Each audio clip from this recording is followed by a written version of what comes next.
Hello, hello, hello, party people. Welcome to the House of Commons. Today we're going to be doing the State of Pauper, June 2023. On this fine, fine, miserable, rainy, windy day, I'm joined by Gareth, cohort and partner in crime. Gareth, how the fuck are you, mate? All right, just the usual. Maybe seeing how things collapse in on themselves with Pauper at the minute with the release of Magic, or the release of Lord of the Rings, but just the usual. So nothing completely crazy then, nothing new or strange. No, nothing exciting. We've had a few shake-ups since the start of the year, but um Gavin Verhey has released his State of Pauper, and they're basically saying they're happy enough with how it's shaping up. So we'll just have to wait to see how Lord of the Rings set actually shakes up Pauper before any big changes probably ensue. Yeah, there's a couple of cards I think could potentially make something of a splash. I think we actually talked about this off camera, off microphone a while ago. I think Lembas might see a lot of play in certain decks, maybe as a replacement for like Ichor Wellspring or something. Yeah, probably. You probably see it more play in Affinity than anything else at this rate. Um, Maybe some decks that need that sort of recursion and draw engine. Um, Yeah, I think it but fits right at home with all of like the Deadly Dispute packages going about the place. yeah, although we won't see that till the set officially comes out and we start seeing tournament results. Yeah, I mean, Um, I've seen bits and pieces of it. I think the most recent Pauper League on MitGo there, it appeared in a couple of the Gardens list, I think maybe people are just trying it out to see if it's maybe worthwhile running over like Wellspring or something because it gets to shuffle itself back in. yeah, yeah, it's that last effect, the shuffle. I think is what's going to separate it from the Ichor Wellspring. I think at this rate. Um, the fact that Ecker Wellspring just sort of goes to the grave and then just sits there until you can get it back, Mm-hmm. I think is going to be the major thing. So I would probably say black is probably going to see a bit more play because of that. But it's weird. Ironically enough, mono red has been sort of knocked off its top spot in recent weeks. It's now the mono blue list for fairies has kind of taken the throne for mono red, which was a bit surprising. I kind of thought mono red would be just mono red and just sort of take over. I mean, it's still obviously both variations of it, the Kuldotha version and the like Pinger Burn version, 8 rec. They're both still tier one and both showing up, but their win rates haven't been that great compared to what they were. Yeah, I think that's probably why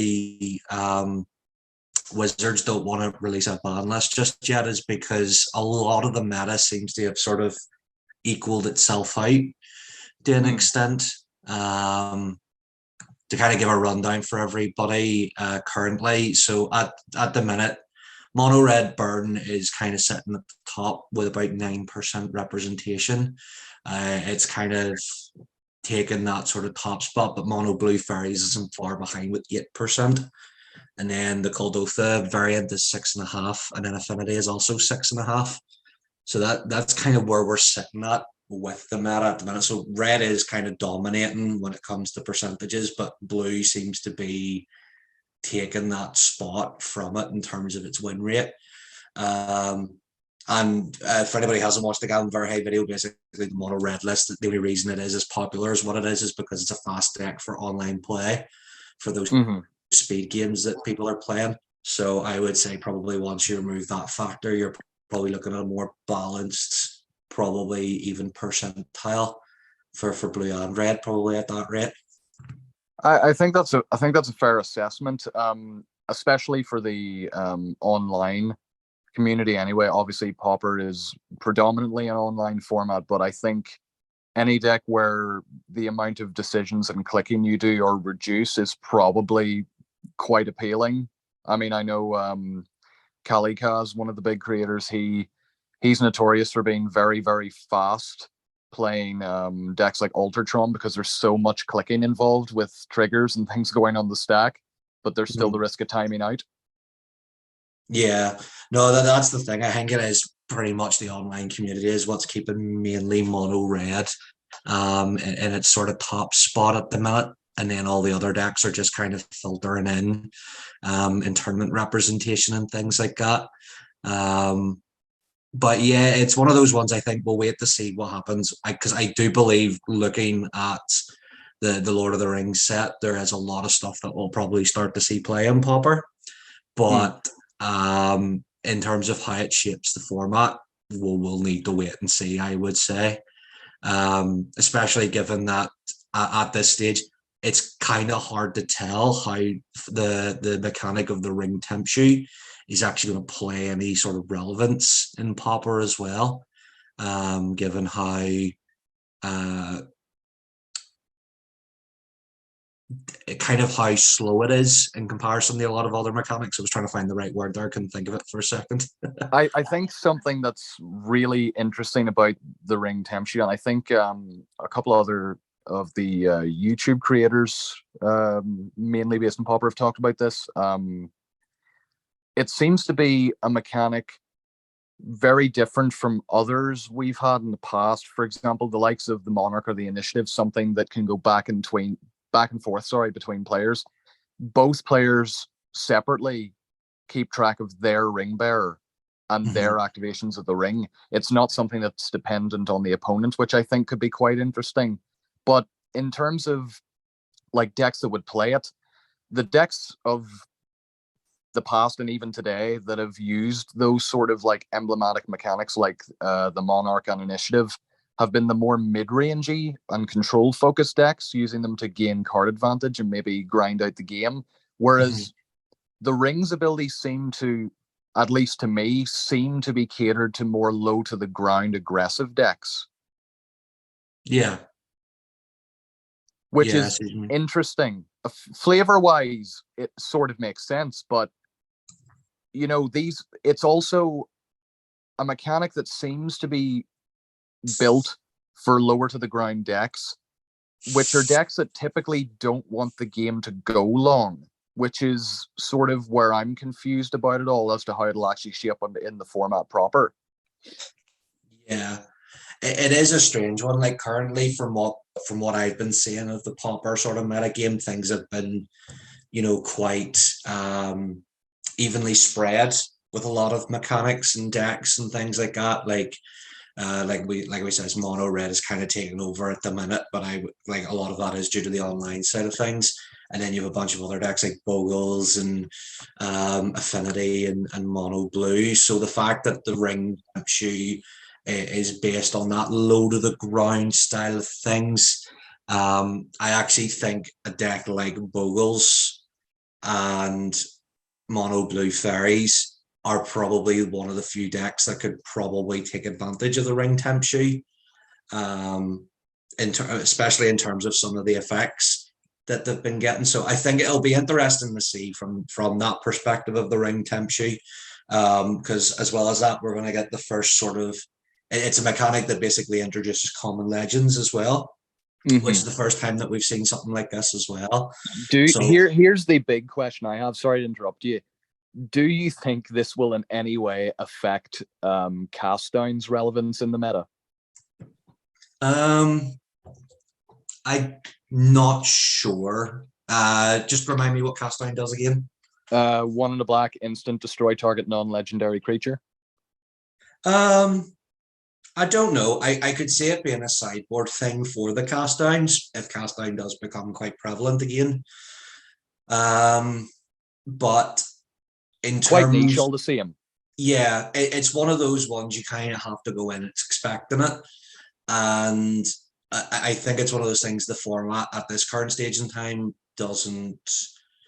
um, doesn't really have something that casting really has a good solid target for. So I don't know. I think we'll wait and see. Like I says, the set's only just out now for the pre-release. It's on these side of things this weekend.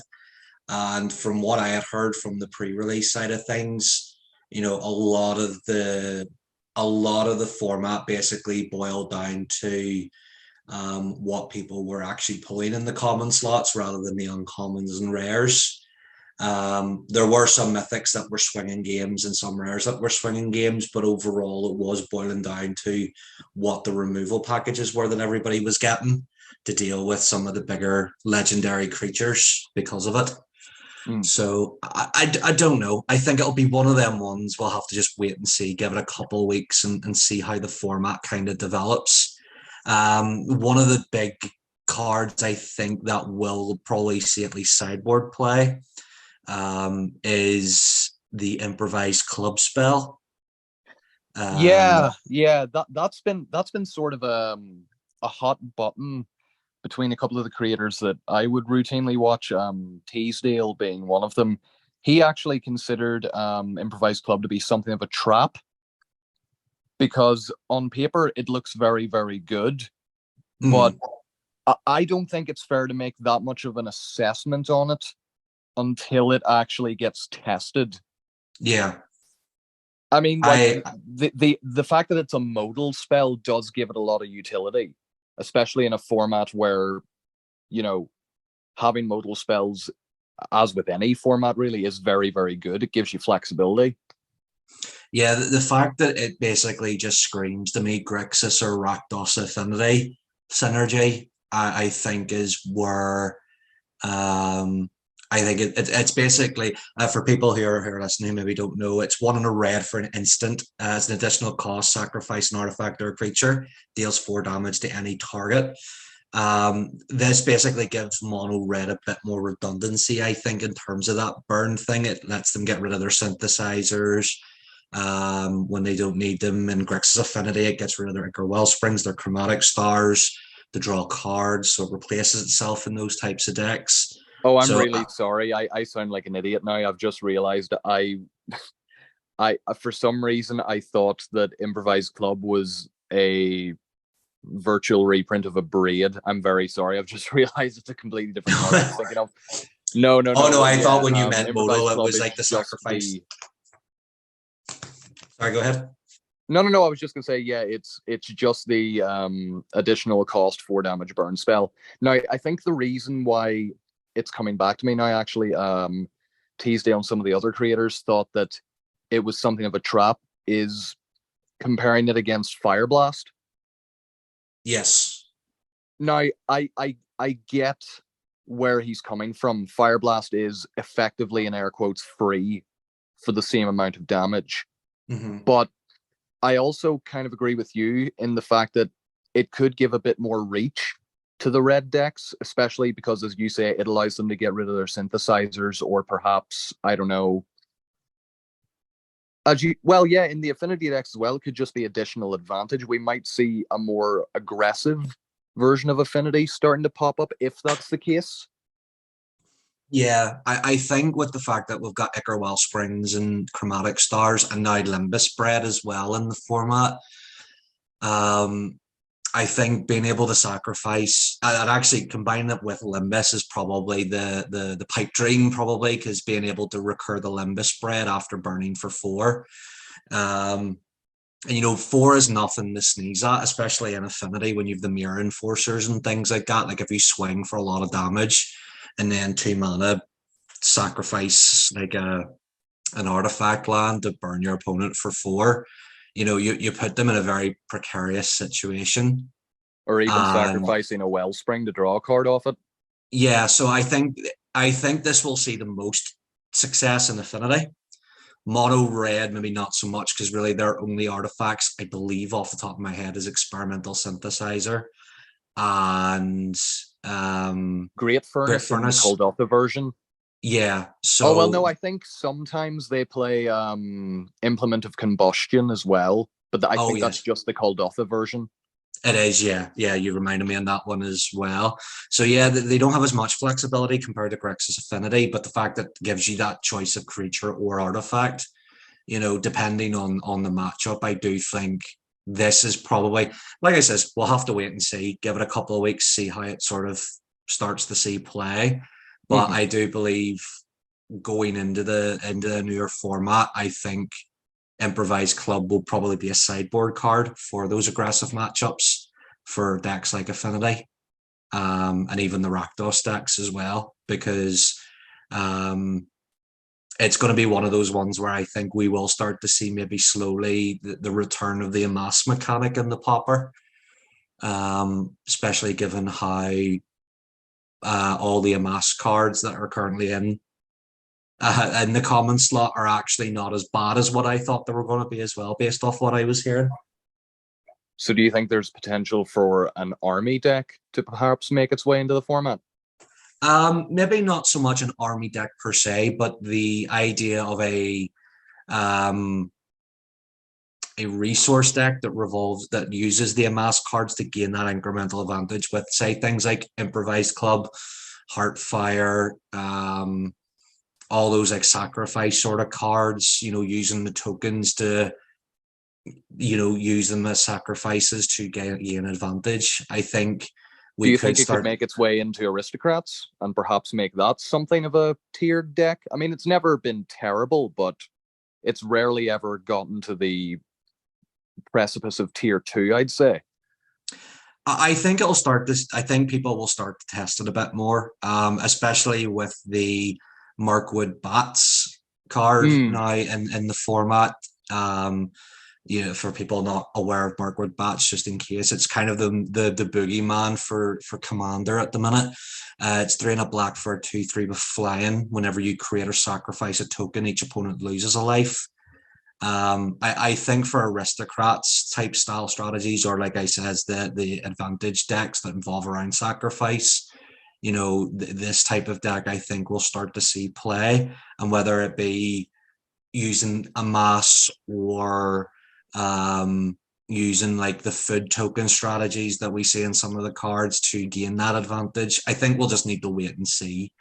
Where it does seem like a very it does seem like a very dangerous mixture with something like Glimmerburn. If you're going for like a Golgari aristocrat shell, that just seems like it could get out of hand very, very quickly.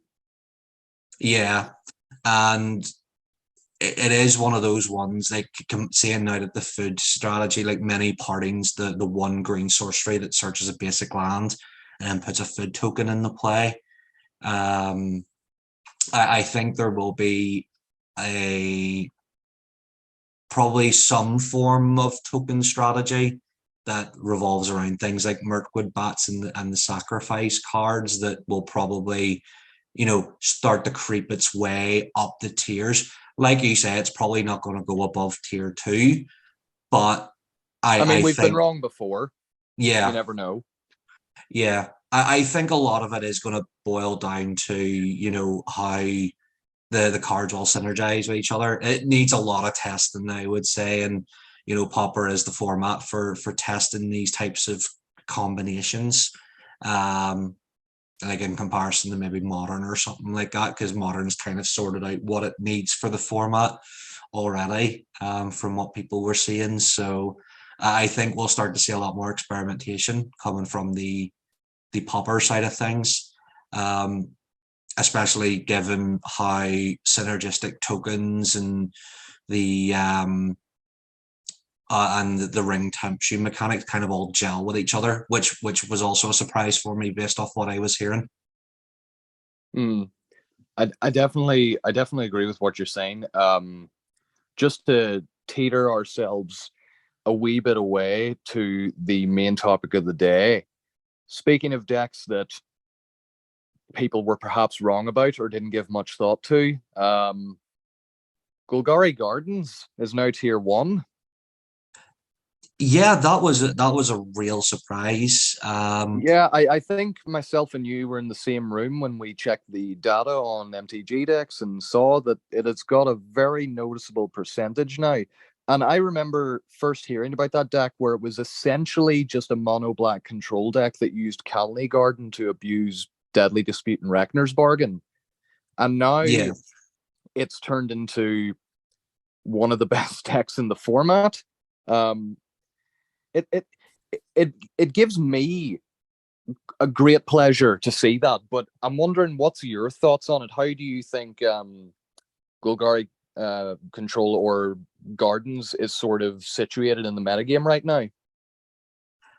I think I don't think it's a surprise. I think at this rate, just because I think a lot of people were getting to the point where the format had kind of started to sort itself out, and there wasn't a lot of room for experimentation. And then, ironically enough, I think a lot of people were jumping over to a new style of deck, and it's just sort of taken over tournaments and things like that. I mean, Because it's got a really, very high win rate. I think it yeah, averages around 70% or so, at least from the last league data I looked at. And it's not difficult to see why. I mean, the deck has so much efficient removal. It has so much card draw and card advantage, be it with the Deadly Disputes and the Wellsprings or the tokens off Colony Garden, and then mhm. just ramping up into Avenging Hunters and the like, gaining the initiative. I mean, there's another thing that most people didn't think much of at the start, the initiative mechanic, and we've been proven wrong. Yeah, like was it I now? mean, the black white initiative deck sort of did that first, but I think the introduction of the initiative into Gardens has definitely pushed it up a rung. Yeah, because that was really the only change. Apart from obviously Deadly Dispute and Reckoner's Bargain, um, that the deck actually only ever received in the last year and a half. And the fact that the initiative has basically catapulted a deck from tier, I would have said 3 status to tier 1. I think kind of shows you how modern card design is kind of pushing old decks to the forefront. Um, Then uh, again, there's a couple of old dogs that have made their way back into the topper tiers. mhm. You know, I mean, Mono Blue Fairies, as we've said, is now tier one. Bogles has creeped its way into tier one as well, which I know gave you a bit of a chuckle. Oh, I like it's one of those strategies that the early one set has just redefined how that deck's consistency evolved. Like for anybody curious as to what I mean by that, Commune with the Spirits was the card that basically changed how Bogles operated. It gave them the consistency to look for the lands they needed, the enchantments that they needed, and the fact that it came out in a one set, and that basically escalated it up the tier list. I think kind of shows you just how much one card can completely like redefine a Do deck. you think Commune with the Spirits made all the difference? I think it did, yeah. When you look at modern lists nowadays, like all of them kind of run that 4 commune with the 3 or 4 commune with the spirit, and then even something like say Cave of Temptation is now starting to see play. Pardon me. Where it's the Modern Horizons card that allows you to put 2+1/+1 counters on a creature, Mm-hmm. and giving that to something like Bogles, even a card like Spirited Companion, which allows them to draw a card for 2 mana and is also an enchantment. A lot of the stuff that they needed basically just came from Kamigawa, and the fact that Kamigawa accelerated that deck, I think, showcases good card design from that sort of perspective. I could be wrong. We could see something maybe here in the Wilds of the Train that maybe pushes another deck forward, like the Adventure deck back when it was first introduced. Because that's something we'll have to look forward to down the line. But obviously, that's a few months away, so we'll not have to worry about it just yet. But the fact that at this stage, Bogles has kind of pushed itself from a tier 2.5, I would say, to a tier 1 strategy. And to give people kind of an perspective on its percentage rate, it's about 4.5% of the meta is currently Bogles. So it's not too far behind the mono red deck and the affinity deck, and even Golgari Control, it's sitting about 5% at the minute. It was one of the biggest upsets when you look at the trend percentage, because it basically went up by about 150% of its original percentage in recent weeks. I think it kind of shows you that the recent sets has kind of pushed these decks further than what we probably expected 2 or 3 weeks. Like the fact that it knocked Tron and Blue Black Serpent and Hours of Ephemerate off their top 4 list, I think kind of showcases how these strategies are evolving without them, type sort of thing. Yeah, I can definitely see that. Speaking of those decks in particular, how do you think they're sort of situated at the minute? I think they find their kind of their happy place. Like Blue Black Serpent and Lords of Ephemery, it's at about 4.4% each. And those decks were sitting, if you had have seen it about 3 months ago, they were sitting in the top four, top 8%, like top 4%, especially Blue Black Serpent.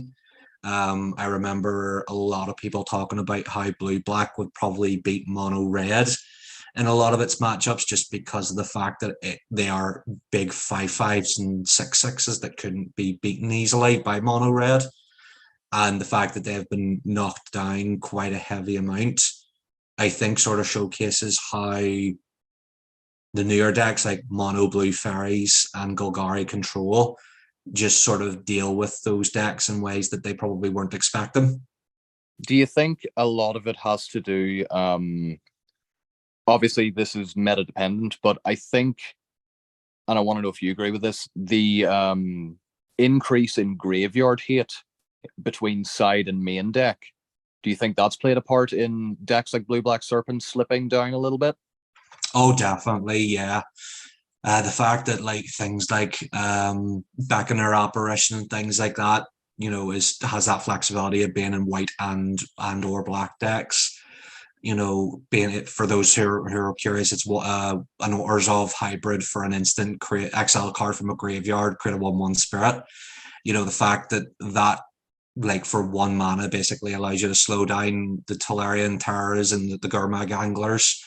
Not to speak of obviously the scourge of many a deck, the relics of Progenitus, Tormod's Crypt, Nihil spell bombs. It seems like a lot of sideboards are at least a third graveyard hit these days. Or am I Yeah, just being paranoid, do you think? no, I think because Blue Black and Orzhov Ephemerate were very heavy influential decks at that stage. Even Tron, Flicker Tron, to an extent, was very heavily reliant on its graveyard. So the fact that those decks basically forced people to play graveyard hate, I think, is why they got knocked off their top spot. Like to kind of put this in perspective, Tron is now no longer tier 1; it's tier 2. So the fact it's been knocked down a tier from its top 4 spot in what 3-4 months, I think kind of showcases the mindset that people are just sideboarding graveyard hit just for those types of matchups. And to be And I honest, I don't. suppose the generic options, obviously the relics, the crypts, the spell bombs, because they're so cheap and so easily sided in, it I suppose it would be easy to get frustrated with your deck being hated out, but at the same time, there's no real way to combat them. I mean, what are they going to do? Ban relic? Yeah, I don't really think that's fair. I think graveyard hate is an occupational hazard for a lot of decks. I mean, a lot of decks incidentally use their graveyard, but I suppose it feels worse if your deck is graveyard centric. yeah, like it's one of those things. Like I think one of the only couple of graveyard decks that have kind of survived, sort of survived it, has been pretty much been Affinity and Blue Black Serpent. Affinity has that instant speed interaction to get stuff out of the graveyard should someone try to relic of Progenitus things, and Blue Black Serpent kind of has that um tenacity that they don't need it per se. They do have that control-y sort of matchup, so they can kind of go through 1 or 2 relics before they really struggle. I think is one of the reasons why them 2 decks in particular have survived. Tron, on the other hand, because it is so reliant on the ghostly flicker fog combo, I think is one of the reasons why it has struggled so much with things like Relic, because it doesn't have a way. Once you kind of deal with that combo, the deck kind of dies fairly quickly. And I think that's why we've seen this massive shift from graveyard reliant strategies and the more low to the ground, aggressive builds, and we've kind of moved from a control-y meta to a more interactive aggro meta, almost, you could almost say. Yeah, there's a lot more creatures on the ground, a lot more combat steps happening, and so forth. Yeah. And I'm all for that because, to be fair, Tron is one of those strategies that's once it happens to you once, you kind of get the idea of what the deck does. And if you don't have the out to it, you don't have the out to it, and you basically lose. I think Is this specifically referring to like Altertron, like Combotron? yeah. So the ones that basically prevent you from having a combat step and prevent you Oh, from the Flickertron, sorry. Flickertron, yeah. Yeah, Combotron, flickering not the so Stoneheart much. Dignitary and so on. Yeah, like the Cascade version of Tron, I have no issue with. I actually think, that's a fun strategy and it's fairly cheap and inefficient. I think people, if they were getting in the Pauper, I think is a good starting deck because it kind of gives you an idea of what green can do with the Tron package. But in terms of like Tron as a combo engine, I do agree that the flicker thing should be knocked down a few pegs, at least for now, to give people that breathing space from that insanity. Well, I suppose it goes down to the question, would you rather be Moments Peace and Stonehorn Dignitary out of the game and ground down over the course of 10 to 20 turns, or would you rather have the Mere Servitor Altertron Golem Foundry thing happen to you and then they just swing at you with 40 golems? It's like death by 1,000 cuts or death by one really, really big book. Yeah, I think the Golem Tron would probably be the one I would prefer because at least with that one, it's a bit more interactable. You can kind of deal with the golems as they kind of come up depending on how you build your deck. The only issue being with the Flickertron, it basically boils down to can you interact with the Ghostly Flicker combo? If your answer is no, you lose the game. Whereas at least with the Golem combo, if you're more aggressive, you can kind of beat it quick. You've got a more fair matchup, and it's not based entirely on whether or not you have the out to one particular card in the deck. I think. I'm not being paranoid here, Gareth. I'm noting a slight bit of bias in your description of Flickertron.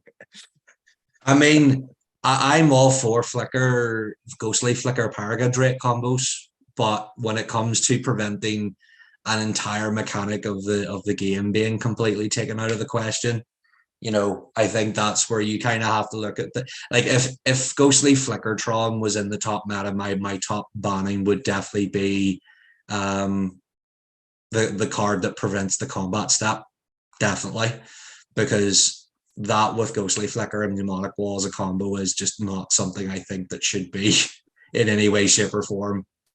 I mean, Fair. personally, I don't really think it's fun either. But speaking of things that are arguably not fun at all, Ponza. Let's talk about Ponza. Yeah, because it's slowly been creeping its way up from tier. It's gone up a wee bit. It went from low end tier 2 to now going towards the top 3 of tier 2, which was I think a surprise for everybody. Now whether that's just because of current meta, I'm not sure, but yeah, I'm not sure how I feel about the fact that Ponza this weekend got a top four win, essentially. I mean, it sort of feels bad to know that a top deck in a format where the lands are really bad is a land destruction deck. Yeah, and the fact that like it, in essence, some of the new support for it is basically in the form of the initiative again, kind of showcasing how pretty much that the initiative, they were right to hit the cards that they hit for the initiative, especially the black, red, and blue ones, from what I could remember off the top of my head. Yeah, the Turbo Initiative deck, it got broken very quickly, and it sort of got a cane to the backside. I think rightly so. It was just it was too good. It was too quick, and yeah, these problem things happen. I mean, I suppose it's also similar to how, a certain number of cards being 1 or 2 mana cheaper than they could feasibly be can just make a mechanic go from unplayable to broken. Yeah, it's surprising, like how a clone basically of the Monarch is what made the deck essentially escalate itself in a weird way, like, and um the fact that you get that recursion of the scrying, the searching for the basic, making your opponent lose 5 life, putting the treasure token into play. Overall, not broken effects, but when combined together and you're able to hold it for a long period of time, I think it kind of showcases how it needed probably a little bit more testing, I think, for the Pauper side of things, I think, at least anyway. Yeah, I mean it's gone to show obviously in recent months, or should I say weeks, how well it can be taken advantage of. Going back to Gardens or Golgari Control, I mean, it's a deck that is well suited and set up to keep the initiative. Again, they've got a ass load of removal. They've got creatures that don't die easily. They've got a million ways to draw cards through, the Deadly Dispute package, which I think is definitely a crux of the deck. It's holding a lot of decks together, I think, in fact. Yeah. But then again, it might just be because the Deadly Dispute package is just so good.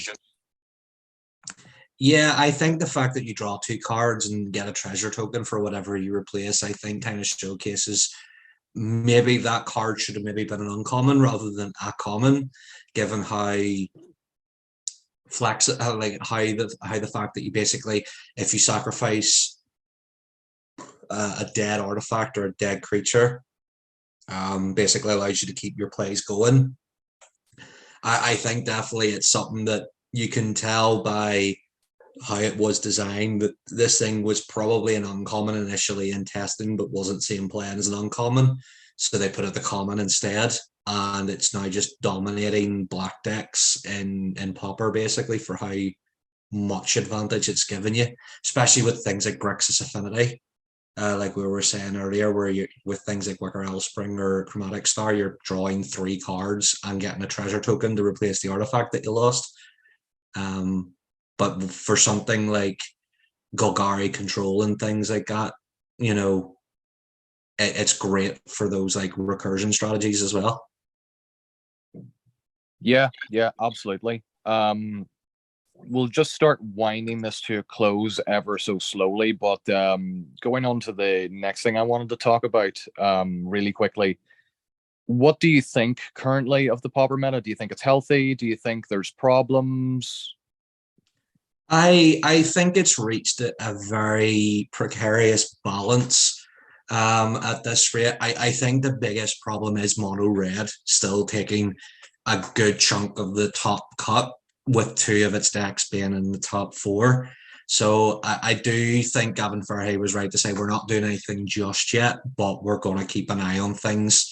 I think was the right call. In terms of how I would how I think the format should change, I think knocking mono red down a couple percentile in terms of its representation, I think would go a long way to helping the other decks out with their sort of win rates and things like that. Okay. Piggybacking off that, then, are there any decks you would want to or are hopeful will start making more of a percentage share in the meta? I think with the fact that we are starting to see the return of these mono-colored strategies, with mono blue fairies and sort of mono black sort of creeping in.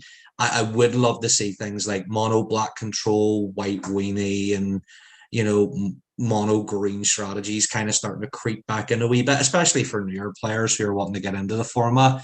I think having more tier 1 representation of monocolored decks, I think would be nice to see, just for a change, just to kind of give those newer players a way of like, look, you can build a deck for 1 color, and this is sort of the best options that you've got for each color to represent them. Yeah, I agree with you from an entry level perspective. In terms of how it's shaping up in the meta, though, I mean, currently, I think it's difficult to justify playing something like Mono Black Control or Mono Black Devotion, where it seems at the moment Golgari Control is just the better option. Mm-hmm. I see what you mean, though. I mean, in all fairness, Mono White Heroic has made a couple of appearances in recent top 32s on the BitGo side of things. Yeah, that surprised me. I think if I ever wanted to see a deck fully come into a tier one status, I think Mono White Heroic would be my go-to just because I love the deck and how it operates. But yeah, I think seeing more Mono White Heroic, I think would be something I would be excited to see. No, I agree with you. I mean, I think we've got similar opinions on this where like you obviously are a very big fan of White Weenie and Mono White Heroic, but it's hard to justify it when Bogles is pound for pound the better deck, the same way Mm-hmm. as we said before, why play Mono Black when you could just play Gardens and have a better deck? Yeah. But then again, we never know. I mean, new toys or new innovations could be made that make the decks come back on top again. I mean, obviously, it's been a long time since a deck like Mono Black Devotion was top tier, but you never know. It could happen again. Yeah, no, definitely. I think this is the format where we will start to see another shake-up, I think, because of the Lord of the Rings set having so many mechanics that will be like will be at least sideboard options. So I think it'll be one of those ones that'll be interesting to see. But I'm fairly happy with how the format's kind of shaping up at the minute, at least from a representation standpoint. What about yourself? Is there anything you're hoping to maybe see more representation of? In terms of what I'm hoping to see, I kind of want more fringe, like rogue or lower tier brews to not necessarily get broken in half, but I want some sort of innovation with those kind of decks that not necessarily makes them top tier, but gives them a bigger share in the meta. Obviously, I'm a very big fan of Cycle Storm. Mm-hmm. And even then, decks like Cycle Storm and another deck I'm very fond of, Tortured Existence. Unfortunately, again, with the amount of graveyard hate that's packed into every sideboard, it's difficult to combat unless you're somebody like Tyler Rube, who will roll up to every Magic Online Pauper challenge with Cycle Storm, doesn't give a shit, will just play that deck and usually do very, very well. I think Cycle Storm actually got either a top 8 or a top 16 in one of the most recent challenges. Fair enough. It is one of those decks where if it does get the right sort of hands and meta, it can basically just dominate a format or a tournament. Sorry, I should say. But it is one of those ones. It is very much a glass canyon, and with the amount of graveyard hit, as we were saying earlier, it is one of those ones that is very glass cannon. Um, when it comes to that side of things. But no, I would agree. Something like Cycle Storm or even a Persist combo deck like the Mm-hmm. Rakdos Persist, I think would be fun to see as well as like a different style of deck because at this stage with it being very aggressive heavy in the top sort of 8 decks, I think something combo oriented I think would be nice to see maybe in the top 8 but not as we say, something degenerate like the Flickertron combo that was dominating for so long, or Defender combo. Bias be damned. Yeah. No, fair enough, mate. Fair enough. Yeah, I think we'll wrap it up about here. Gareth, thank you for joining me. I will most likely see you on the next episode. Great talking to you. Great analysis of Pauper altogether. I think things are going pretty good. To everybody listening, thanks. Please subscribe if you want to. No pressure. And keep following for more Pauper content. Pass priority over and out. See you guys. Bye. See it.